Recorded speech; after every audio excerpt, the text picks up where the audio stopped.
Hello everyone, my name is Saurabh Bhutiani and I'm a Senior Analytics Specialist Solutions Architect at AWS. Today we will learn about Athena federated queries and see a demo of configuring and running federated queries. So what is a federated query? A federated query is simply a query that you can write in SQL, and that query can scan data from different data sources that could be relational or non-relational, or they could be your object data stores, or even they could be custom data sources. You can run query across on-premises or cloud data sources, and it can also be used for ad hoc queries or building multiple complex pipelines. So what happens when you submit your federated query? When you submit your federated query to Athena, Athena first has to connect to your target data source. We refer that data source as federated data source. To connect to the federated data source, Athena uses a new construct called federated data source connector. These connectors are basically connector codes which run in your account as Lambda functions. When you submit a federated query to Athena, it will invoke multiple Lambda functions in order to optimize your performance and filter the results in the most performant manner possible. You can think of a connector as an extension of Athena's query engine. When a query runs on a federated data source, Athena will fan out the Lambda invocations reading metadata and data in parallel, and the number of these parallel invocations depend on the Lambda concurrency limits in your account. You can combine SQL statement from multiple catalogs and span multiple data sources with a single query. When a query is submitted against the data source, Athena invokes the corresponding connector to identify parts of the tables that needs to be read, manages parallelism, and pushes down filter predicates to improve performance. So now the question is federated query simple to use? And we can confidently respond to that as yes, it is extremely simple to use. There are only three simple steps to follow. First is discover. You need to select the data source connector to use from Athena Console or serverless application repository. Second step is selection, where you fill out the connector parameters and deploy. And finally, query, where you start running your federated queries from Athena Console or using the APIs or CLI. With that, let's get into the demo mode. For today's demo, I'm using a CloudFormation template, which deploys the necessary resources and loads the data into various data stores. Let me open the blog that I'm going to use, which has the necessary CloudFormation template. So if you look at the blog here, which is extracting and joining data from multiple data sources with Athena federated queries, you will find here the CloudFormation template and all the necessary steps to configure the various connectors. I'm going to use the TPCH industry benchmark sample dataset for this demo. TPCH is a decision support benchmark and has broad industry-wide relevance. For our use case, imagine a hypothetical e-commerce company with the following schematic that you see on the screen here, where we have line items dataset residing on HBase on EMR in AWS, orders, customer, and supplier tables are stored in Aurora MySQL, part and part supplier tables stored in DynamoDB, and nation and active orders tables stored in Elasticache. The CloudFormation template from this block creates the necessary resources and will also load the data into all of these different data stores. The template also creates the AWS databases and tables, S3 buckets, Amazon S3 VPC endpoint, AWS Glue VPC endpoint, Athena named queries, and other AWS identity and access management resources that we will use to implement the federated queries. With that, let me go ahead and click the launch stack icon. And once I do that, I'll open the next tab where I see it shows me an option to do create stack. I'll go ahead with that. I'll click next. Once I do that, I have an option to change the stack name here, which I will leave it to default. I click on next, go to the next again, and I go and select I acknowledge for these two, and hit the create stack.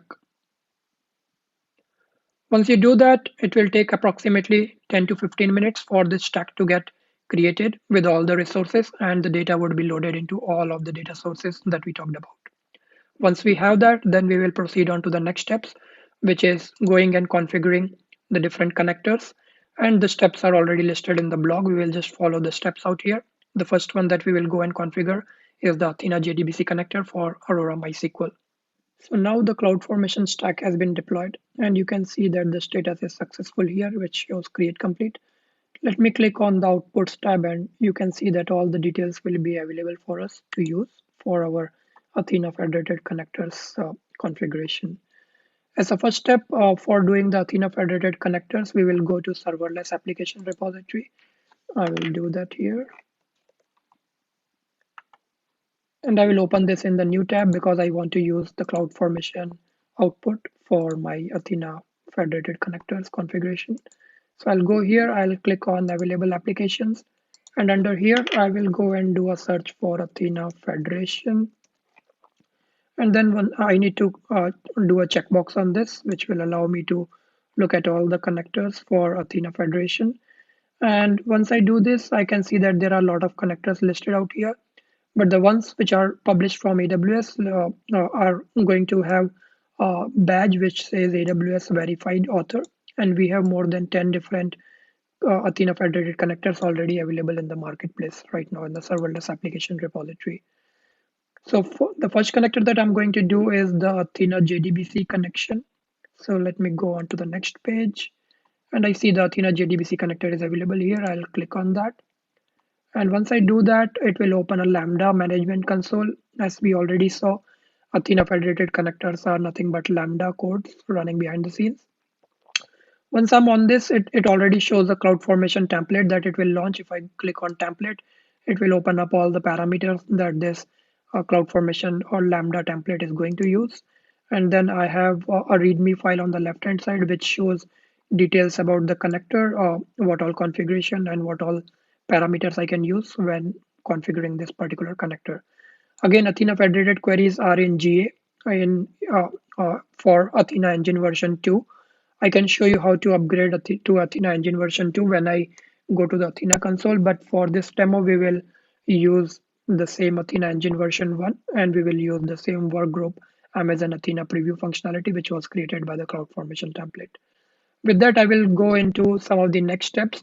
So when it comes to secrets, basically secret manager in AWS is basically used to store your credentials for database and other needs.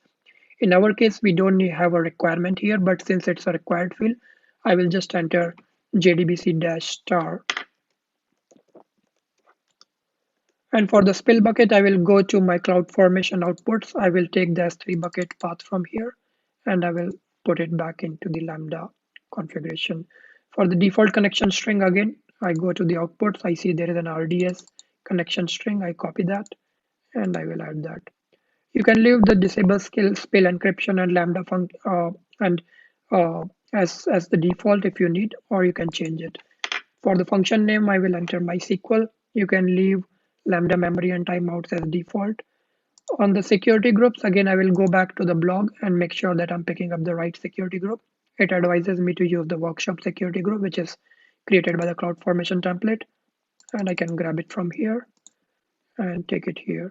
For the spill prefix, I will just add MySQL in the end so that I know it's a different prefix for my MySQL spillage.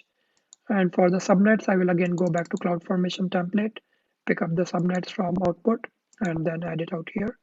I acknowledge, and I will click deploy. Once you hit deploy, you can go back to CloudFormation, and if I go and hit refresh here, right now you see only the Athena Federation workshop and the necessary nested stacks which are deployed as part of that. But soon you should start seeing Athena JDBC connector, which is showing create in progress. Again, on the Lambda console, I can click on applications, and here shortly I should start seeing that the JDBC one is listed out here. It will take a few seconds to get listed. And once I have that, what I will do is as a next step, I will basically go and configure all of the rest of the connectors from this blog, follow all the instructions, which is configuring the DynamoDB, HBase connector, and the Redis connector. And once we are done with that, we will go through the rest of the steps for looking at Glue data catalog for Redis, and then talk about a few of the other details as well. So as you can see here, it shows create in progress now. I will pause the video here for a second and I will go ahead and create the rest of the connectors. I can see that all the 4 connectors have been created here on the Lambda applications console. So what I will do is I will go back to Athena console on my screen here. I'll go here. I see that I'm in the primary workgroup by default. So what I will do is I will click on workgroup and change it to Let's click on the workgroup here again, and I will switch to Amazon Athena Preview functionality workgroup, which has already been created for me. Again, I've already set Athena Engine version 2 against both of these, and I will use Amazon Athena Preview functionality workgroup since I already have saved queries created from the CloudFormation template in that workgroup. But you are free to use primary workgroup as well, as Athena federated queries are now GA, generally available in the primary workgroup as well, as long as you are using Athena Engine version 2. And to show you how to look at changing the version, what you can do is you can click on view details. Once you're on the workgroup, click on edit workgroup, and under this you will see that I've already changed it to Athena Engine version 2, but by default you might be already on Athena Engine version 1, and you can go and manually choose an engine and choose Athena Engine version 2, which is our recommended version. I'll hit cancel here, which will bring me back to the workgroup screen. I will go on, click on workgroup again, and I will click on Amazon Athena preview functionality and do switch workgroup. I will hit acknowledge here. And now I'm in the new workgroup, and what I will do is I will click on saved queries. And I can see that a lot of queries are already created for me. Out of these, first query that I will go and pick up is the sources query. So I'll double click on that, which will basically bring the query into one of the Athena console tabs. And I will start running these queries against one of these data sources to verify that the data is already loaded and I'm able to query from the Athena HBase federated query connector. So I'll run this query. So here are the results, and the way I'm running this query is using the registration-less method where I've not defined a catalog right now for my HBase connector, but I'm able to use this convention, which is lambda colon and my function name for the lambda that I give during the connector configuration, and I'm able to use that for querying the data. Again, to show how to use with the catalog way, what we will do is we can hit data sources on the Athena console, and I can click on connect data source. And here there is an option where you can, earlier we saw that we could use the serverless application repository for finding out various connectors, but some of the AWS published connectors, you can also hit query a data source, which will list down different options for various connectors available. In my case, I will choose Amazon DynamoDB and I will hit next. And here you have an option. Since we already created the Lambda function, we could choose to use the Lambda function from here, which is Dynamo. Or otherwise, if you did not had a Lambda function configured earlier, you could click on this particular button, which will take you to the same screen as we did with the serverless application repository.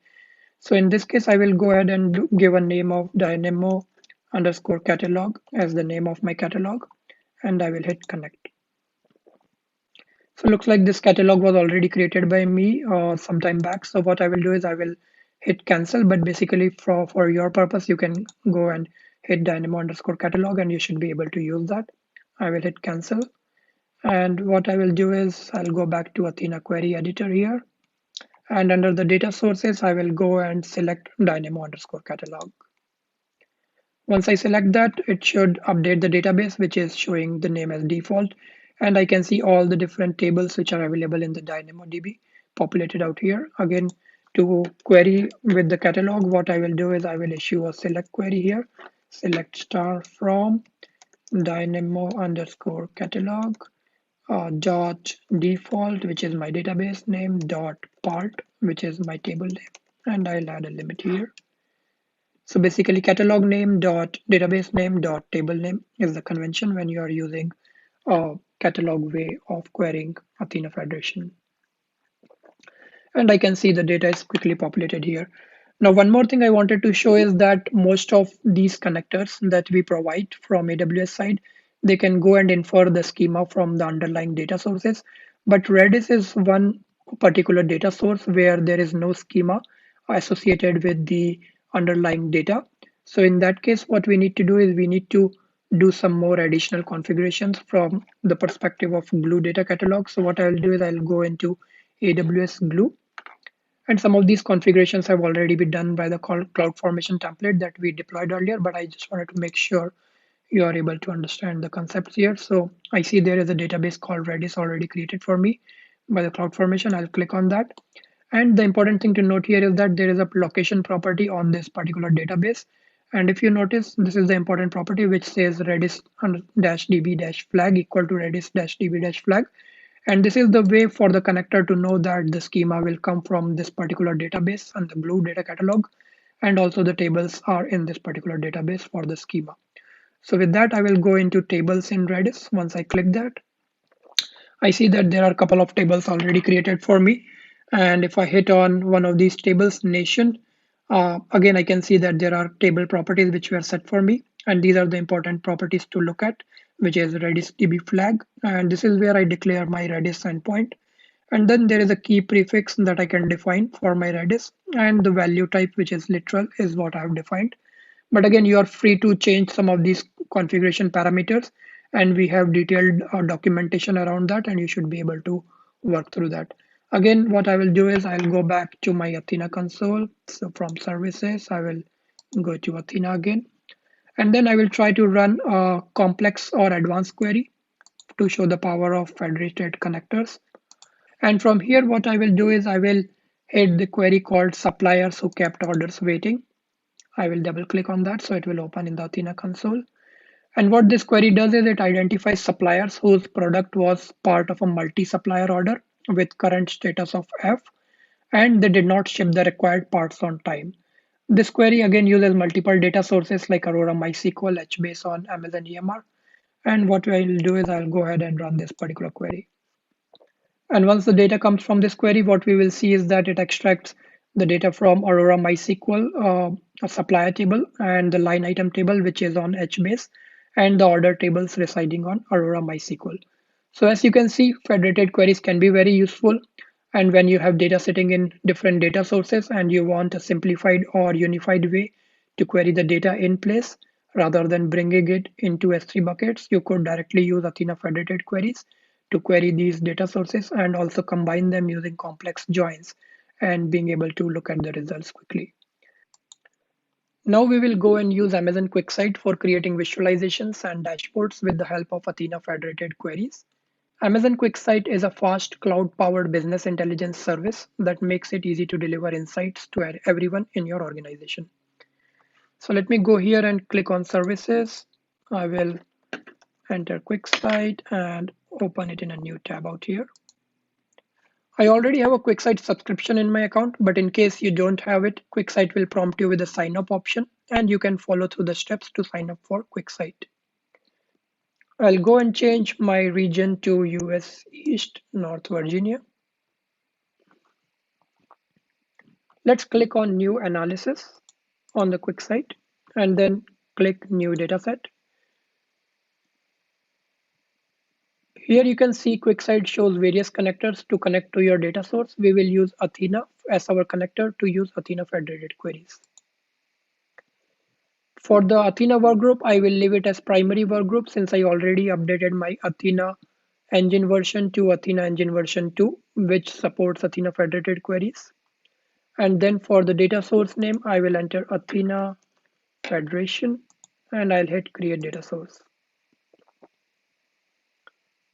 Once I do that, it shows me an option to choose your table. What I will do is in my case, I will use custom SQL. And here I will copy another query from Athena console, which is for the line item status reports. I will copy this query and put it in the QuickSight console. And then I will give it a name, line item status. And I will hit edit/preview data. Now, when you create or edit a data set in QuickSight, you can choose to use either Spice or direct query. Your data in Spice can actually save you time and money as your analytical queries can run faster and you don't need to wait for a direct query to process the results. Also, data stored in Spice can be reused multiple times without incurring additional cost. So in my case, I will go ahead and select Spice as my query mode, and then I will go and click apply.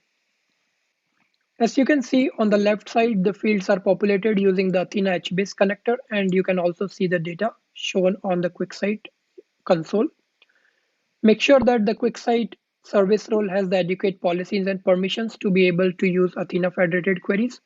For this demo, I have already added the required policies to the QuickSight service role under my IAM, but always make sure to scope the policies based on your production requirements. I'll go back to QuickSight and hit Save and Visualize. And here I will select couple of fields for starting the visualizations. So I'll select count order and then line returns flag.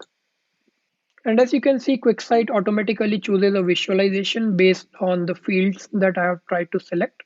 I can always play around and change the visualizations here. I can click on a vertical bar chart in my case, and QuickSight automatically or quickly changes the view to a vertical bar chart here. As you can see, I have created a dashboard with various visualizations in QuickSight, and all of the data for these visualizations is being powered using Athena Federated queries. Athena Federated queries combined with QuickSight can be a very powerful tool to create visualizations and dashboards with the help of various Athena Federated connectors. So thanks everyone for attending this session today with me, and I hope this was useful.